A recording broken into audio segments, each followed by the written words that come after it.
Hey my loves, I just wanted to come on and just talk a little bit about why Peckham Girl to Country Bumpkin. Um, so I grew up in Peckham, no surprises, and I actually left Peckham living there when I was 18, when I went to university. And that was quite a big deal for me when I actually went off to university anyway. Because where I lived, not many people did that, and there was only actually one other friend that actually went to uni, and lots of other friends just it wasn't really on their radar, and many people just like worked themselves, worked from a very young age. We used to leave school at 16 back then, so it was yeah, it was just that's just the way it was, right? But I never ever wanted to get a job. I didn't have any idea what I wanted to be or do. And I always remember growing up in Peckham being quite different. I was the one that wore the tie-dye stuff. I was just a bit, I don't know, like philosophical, I suppose. A little bit out there, just the way that I thought. I don't think I remember being very overly spiritual or anything back then. But I was different. I dressed different.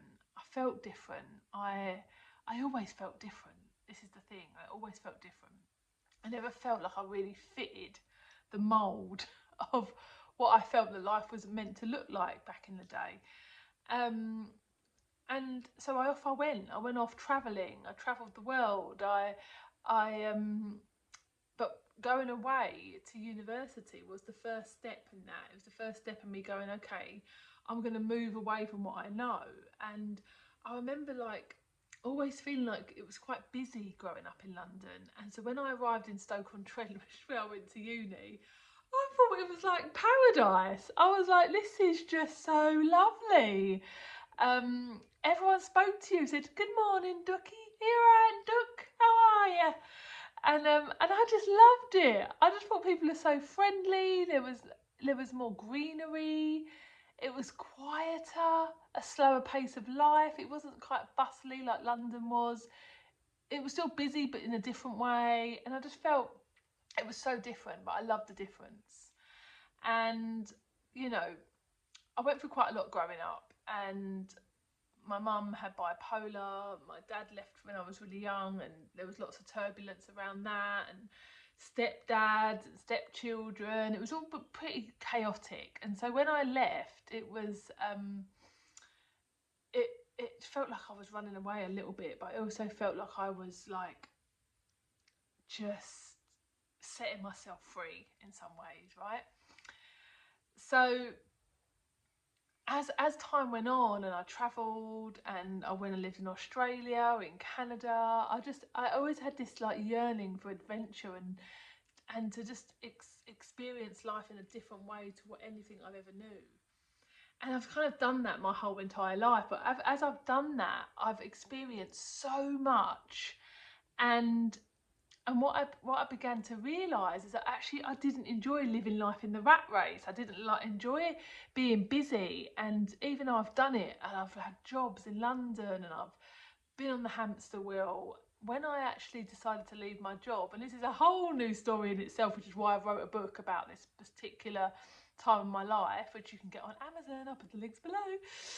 Um, I I just knew that I wanted to live differently. And I thought that that would look like going travelling or travelling and living in different countries. I felt that that would maybe be living a bit like in a van off grid. And I've kind of always been drawn to that way of being. Um, so yeah, and then I always thought I was going to live by the sea. I speak a lot about this in my book, Living by the Sea. Um, And then I realised that the sea brought people. So most of the places I've visited were quite busy by the sea. I mean, there's lots of places that are not busy by the sea, but I started to not be as fixated on the sea. Like I wanted to have the sea nearby, but not necessarily on my doorstep. And after spending quite a lot of time in the countryside, I started to realise that there was a new richness around being in the countryside that I hadn't never really discovered before because I grew up in London and it wasn't so immersed in nature. So I started to spend more time in nature, walking, early morning walks in nature, like really like experiencing what it felt like to listen to the bird song, to go on walks and explore and see bunny rabbits jumping in the grass and seeing, like today I've just discovered all these new ducks on my lake and the rental we're staying at the moment, and it was like I'm just starting to see the magic and the beauty in nature, in living in quite a remote area. So we are now living in this kind of like countryside, as it were. We're 15 minutes from where we used to live, which is quite a busy area, and still in Kent. And we're now obviously about to buy this new place, which I will share more about soon. But it really, well, like we really don't have a clue about living in the countryside.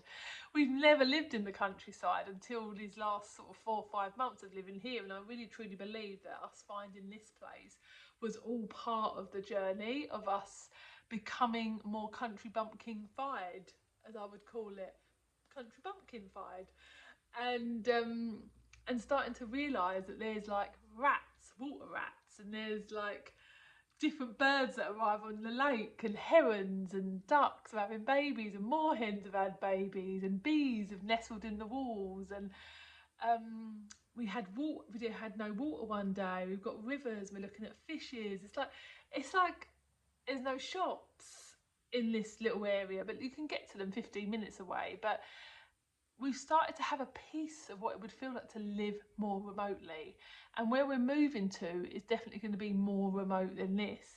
So there's just a little snapshot. So really at heart, I'm a Peckham girl. I grew up in London. I used to be scared about going into the countryside. I remember for years when my nieces took me out in a park once, they wanted me to jump on this swing and swing across the river, and I was like, I'm not sure I can do that, because I didn't grow up like in the hustle and bustle of being in the country, and I've just not used to it. And so obviously over the years and my travels, and I've stayed off grid in places, I've been to beautiful places where they have lived more remote, and I also have travelled to the Amazon jungle. I've lived off grid.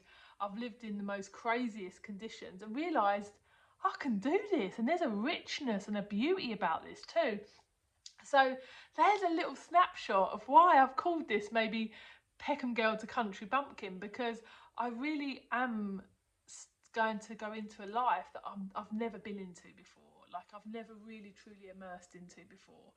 And there's lots of things that we're being told that we've got to do, like get cats and feral cats and different things, which I'm sure we'll talk about in time, and things that we've not even considered.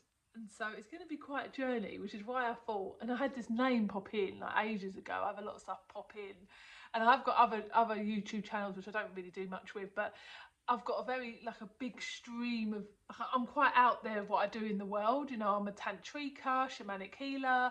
I do lots of wild and wacky things. So I'm very alternative, as you call it, but also I'm just a Peckham girl.